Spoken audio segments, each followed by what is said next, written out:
እንዲህ ሃይማኖት፣ ዘር፣ ብሔር ሁሉ ነገር ሳይገድበን አንድ ስንሆን ያምርብናል። በተለይ ልዩነቶች ኖሮን በመቻቻል መቀጠል በፍቅር እንደተለመደው አሁንም ፍቅር በመሃላችን መስበክ በተለይ ከምንጊዜውም በላይ ያስፈልጋል። በቲክቶክ ስሙ ሀሱ ለ110 ወላጅ አልባ ልጆች ድጋፍ አደረገ። በቲክቶክ ብዙ ኢትዮጵያውያን የሚያውቁት በትክክለኛ ስሙ ሁሴን ወይም በቲክቶክ ስሙ ሁሱ ነኝ በኮምቦልቻ ከተማ ደረቅ ወደብ አካባቢ ተጠልሎ ለሚገኙ ለክርስትናና የሙስሊም እምነት ተከታይ ለሆኑ ለ110 ወላጅ አልባ ልጆች የአልባሳት ድጋፍ አደረገ። እንደዚህ ነው ነገሮቹ። በመልካም አስተሳሰብ በቀና አመለካከት መሄድ ነው የሚሻለው።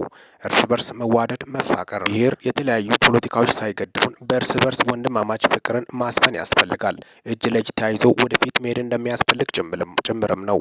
የኢትዮጵያን ባህል እንደዚህ ነው፣ ባህሪም እንደዚህ ነው በማለት በርካቶችም የገለጹ ይገኛሉ። ይህ የሰራው ስራ ልበረታታና ልመሰገን የሚገባ ወጣት እንደሆነ ጭምርም ነው የመረጃ ምንጮቻችን የገለጹልን። ለሰዓታት ካሉኝ አጫጭር መረጃዎች ይህን ይመስላሉ። ሚኪ ነኝ አብሬያቸው ቆየሁት። ሚኪ ታቦር ኢንፎን ሰብስክራይብ በማድረግ ወቅታዊና ታማኝ መረጃ አግኘው።